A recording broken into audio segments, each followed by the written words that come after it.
So welcome to Decoding CTO case 19. So today I'm bringing a case of IVUS-GUIDED Multivessel PCI with RCA CTO PCI, but our focus of interest is RCA CTO. I'm Dr. Sharath Reddy, interventional cardiologist, Medicover Hospitals, Hyderabad. So my patient is a 55-year-old gentleman with class 3 effort angina for a month and had rest angina since 3 days and diagnosed as non-ST elevation on QMI with good LV function and normal sinus rhythm. So he is diabetic and hypertensive, non-smoker, so with normal renal function with eGFR of 94 ml per minute. And this was the ECG, which was completely normal, and the echo was normal. And this is an angiogram of right system. You can see right coronary artery is deceased in this is a total occlusion, appeared to be short segment in LEO, and there is a lesion proximal to total occlusion. There are two lesions. The distal vessel is filling from both ipsilateral and contralateral collaterals. You can see this is again a short RCA CTO and epicranial view. And yeah, this is an RAO view, which also says it's mostly a short CTO, with good collaterals, epicardial collaterals coming from atrial branches. And this is a left system. You can see LCX, there is a significant lesion, and also in LAD there is a lesion. So LAD there is a lesion and probably kind of ulcerated plaque. So in LAD. Yeah, this again same left system showing same anatomy in LCX and LAD.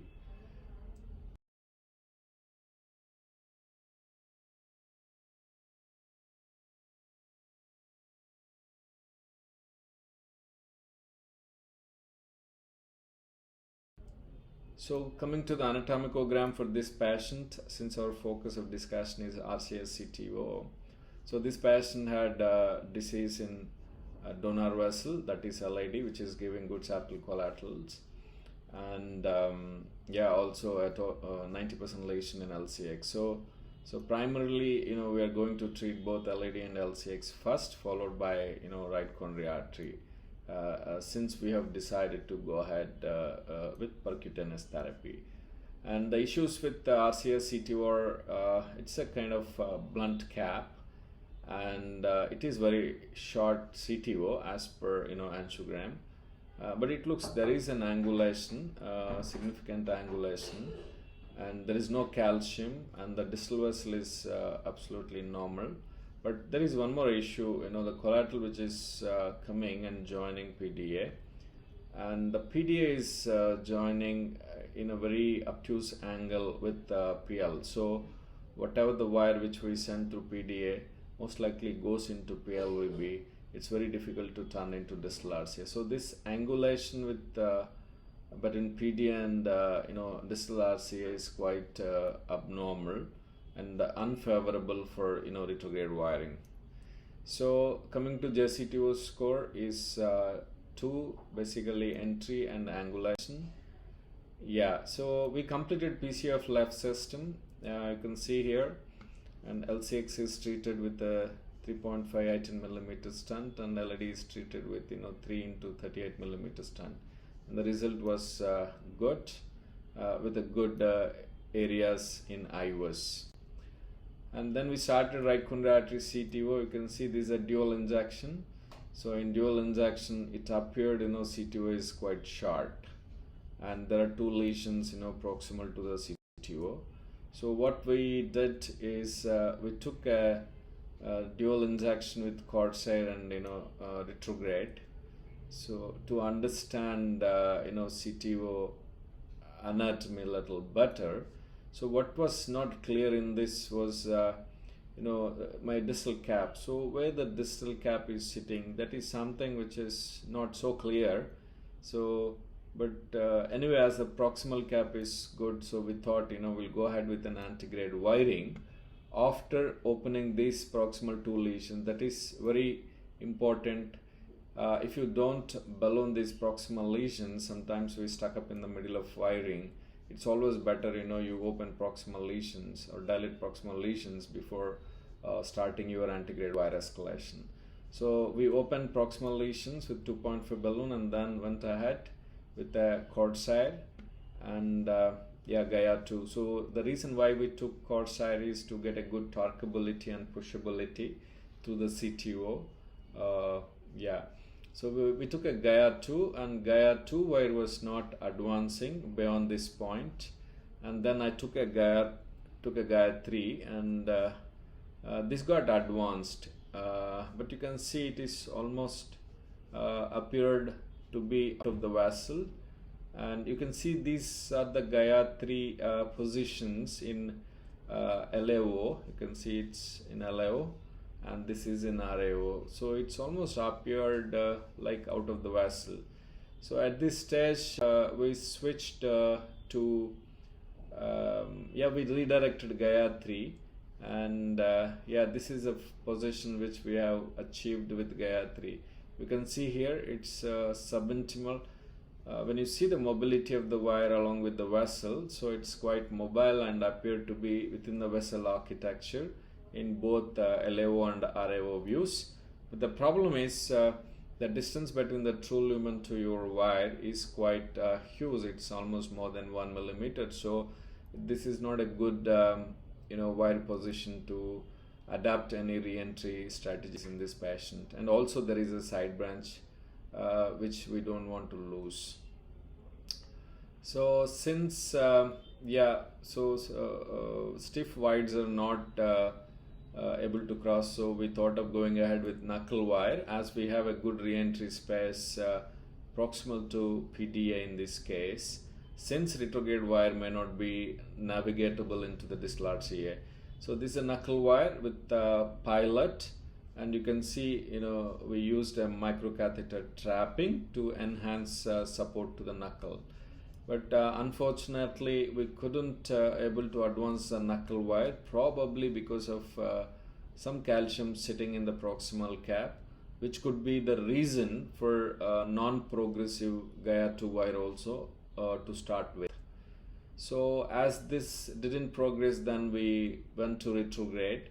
So the retrograde in this case is mainly to visualize your distal cap better, so that you can use your antegrade penetration wires and direct it into the distal vessel. So we took a cyan wire with CARAVEL, and you can see this is how the wire crossed across within no time, and then we advanced CARAVEL across. So we crossed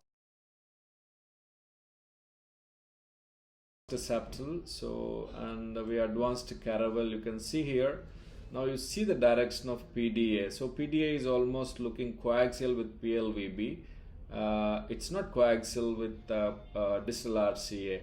So that's the reason wire is repeatedly going into the PLVB. So, but what is clear here is, so you can see the distal cap. So see this area. So there is a clear distal cap which is visible, which otherwise was not visible in a non-selective retrograde injection. So that's an advantage here. So microcatheter injection is helping me to identify the distal cap better.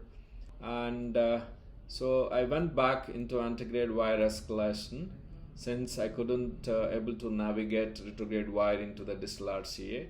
And you can see here, so this is a GAIA 3 again. So we are directing with retrograde microcatheter injection.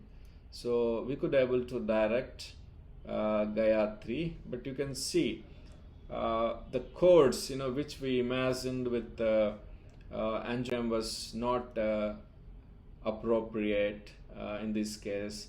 You can see the retrograde wire is almost looking in the true lumen in LAO, cranial and LAO caudal. So these are the ideal views, ideal orthogonal views to see or confirm the wire position in this part of the RCA. So it appeared within the lumen.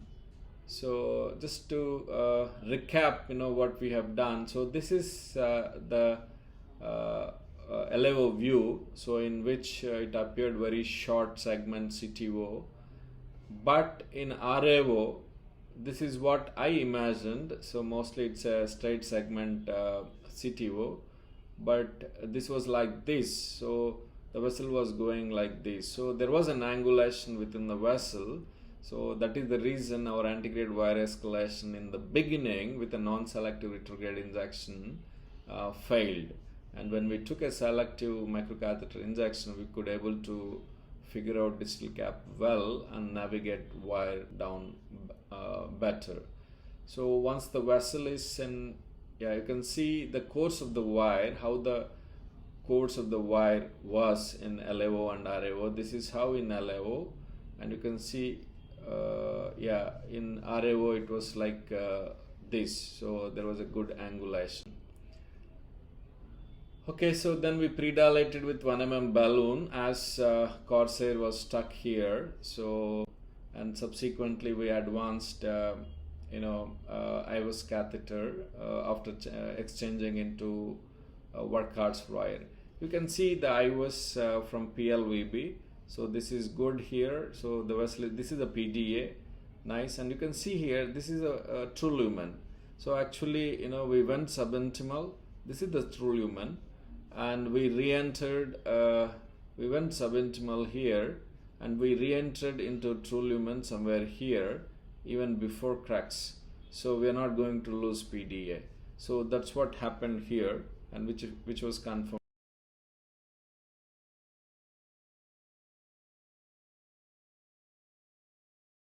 by IVUS. And then we decided to go ahead with stenting. This is 3/28 and another 3.538 millimeter stent. So you can see this is pre-PCI angiogram, and this is the final post-PCI angiogram showing a good result with the preserved PDA, and also there is a microcatheter in the PDA. And we did an IVUS-guided optimization. You can see these are the luminal areas we have got. This is the distal reference 6.5, and these are the stent areas 8.9, 8.1, and then 9.7 almost in the proximal area. So we had a good areas, from 8 to 9 mm square against a 6.5 distal reference area. So I would show few courses of RCA which really confuses while doing antegrade wire escalation. You can see this is one of the RCA. So it's looking almost straight, but when you come to LAO, you can see there are almost 3 loops within the RCA. So these kind of vessels, when CTO happens in these areas, that is the proximal to mid RCA, so then codes should be very clear for operator before you start wiring this RCA. You can see here again the RCA, how many loops are there in LAO view, and you can see in RAO view it is almost appearing like a straight vessel. So in such cases, if there is a CTO, you have to use always a view in which all loops are well visible. That is, in this case it's LAO view. You can see here, in LAO, but see in RAO there is an acute bend. So these are the bends in RCA. So funny bends in RCA, which creates problem. You can see, how many bends are there from proximal to mid RCA in this case. So such vessels, with CTOs really poses challenge for wire escalations, either antegrade or retrograde. So learning from this case so mentally imagine the CTO course with positions of proximal and distal cap may not suffice for antegrade wiring. Course ambiguity is one of the reasons for antegrade failures. CT overlay might help in such anatomies for antegrade wiring. RCA mid and distal vessel has very confusing courses, as I have shown few cases in the end. In some which needs a special attention before wire escalations. in ambiguous cords, antegrade wire escalation to be done with polymer jacketed wires, that is pilot, rather than GAIA wires. But sometimes you can use pilot or fielder wire as a recce wire, followed by using GAIA wire through the cords which was shown by your polymer jacketed wires. That is recce wire technique, which we termed. And knuckle wire can also be used in suitable cases, either antegrade or retrograde, to remove ambiguous cords.